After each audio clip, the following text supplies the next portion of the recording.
രണ്ടായിരത്തി 2025-26 സ്കൂൾ വർഷത്തിലെ parliament election Thodupuzha Saraswati Vidya Bhavan central സ്കൂളിൽ ബാലറ്റ് പേപ്പർ ഉപയോഗിച്ച് നടന്നിരുന്ന രീതിക്ക് പകരം EVM ഇലക്ട്രോണിക് വോട്ടിംഗ് മെഷീൻ ഉപയോഗിച്ചാണ് ഇലക്ഷൻ നടത്തിയത്. വിദ്യാർത്ഥികളിൽ ജനാധിപത്യത്തിന്റെ യാഥാർത്ഥ്യ രീതികൾ ബോധ്യപ്പെടുത്തുന്നു എന്ന് HM. തൊടുപുഴ സരസ്വതി വിദ്യാഭവൻ സെൻട്രൽ സ്കൂളിലെ ഈ വർഷത്തെ സ്കൂൾ പാർലമെന്റ് ഇലക്ഷൻ ഇന്ന് നടക്കുകയാണ്. നമ്മൾ കഴിഞ്ഞ വർഷം വരെ നമ്മുടെ ട്രഡീഷണൽ രീതിയിലാണ് ബാലറ്റ് പേപ്പർ ഉപയോഗിച്ച് ക്ലാസ് റെപ്രസെൻറ്റേറ്റീവ്മാരെ സെലക്ട് ചെയ്തുകൊണ്ടിരുന്നത്. അതിൽ നിന്ന് വിഭിന്നമായിട്ട് ഈ വർഷം നമ്മൾ ചില മോഡേൺ ടെക്നോളജി ഉപയോഗിച്ചുകൊണ്ട് EVM ഇലക്ട്രോണിക് വോട്ടിംഗ് മെഷീൻ സഹായത്തോടു കൂടിയാണ് സ്കൂൾ പാർലമെന്റ് ഇലക്ഷൻ നടത്താൻ പോകുന്നത്.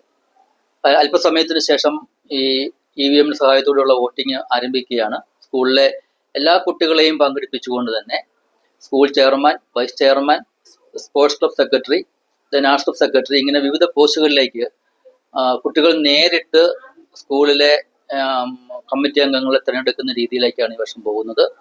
കാരണം അവർക്ക് പാർലമെന്റ് ഇലക്ഷനിലെ ഡെമോക്രാറ്റിക് വേയിലുള്ള ഇലക്ഷൻ രീതി കുട്ടികളെ പഠിപ്പിക്കുന്നതിനും അതിനുള്ള നിർദ്ദേശങ്ങളും എല്ലാം ക്ലാസ് വഴി EVM സഹായത്തോടെ നൽകിയിട്ടുണ്ട്.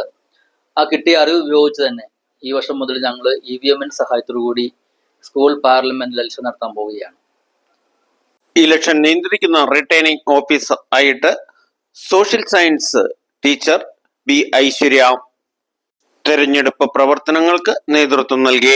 ജനാധിപത്യ രീതിയിലുള്ള തെരഞ്ഞെടുപ്പ് പ്രവർത്തനങ്ങൾ പാഠ്യരീതികൾക്കൊപ്പം തന്നെ വിദ്യാർത്ഥികൾക്ക് മനസ്സിലാകുന്നതിനും ഇലക്ഷൻ നോട്ടിഫിക്കേഷൻ, നോമിനേഷൻ സമർപ്പണം, നോമിനേഷൻ പിൻവലിക്കൽ, മീറ്റ് ദി കാൻഡിഡേറ്റ് മുതലായ പ്രവർത്തനങ്ങൾ തുടങ്ങിയ യഥാർത്ഥ പാർലമെന്റ് ഇലക്ഷനുമായി ബന്ധപ്പെട്ട രീതികൾ വിദ്യാർത്ഥികൾ തൊട്ടറിഞ്ഞുകൊണ്ടുള്ള ഈ ഇലക്ഷൻ യഥാർത്ഥ ഇലക്ഷൻ ബൂത്തിലെ ഇലക്ഷന് സമാനമായി തന്നെയാണ് സ്ഥാനാർത്ഥികളെ തെരഞ്ഞെടുത്തത്.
വളരെ വാശിയേറിയ ഇലക്ഷന് ശേഷം വളരെ സ്ട്രിക്റ്റായി തന്നെ വോട്ടെണ്ണൽ രീതികളും നടന്നു.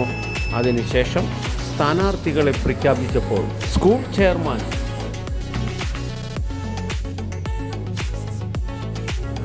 Vice chairman, arts and science secretary, sports and games secretary തുടങ്ങിയ സ്ഥാനാർത്ഥികൾ വിജയികളായി. നാട്ടുരാജ്യ ന്യൂസിനു വേണ്ടി റിപ്പോർട്ട് ചെയ്യുന്നു തൊടുപുഴയിൽ നിന്നും KK വിജയൻ.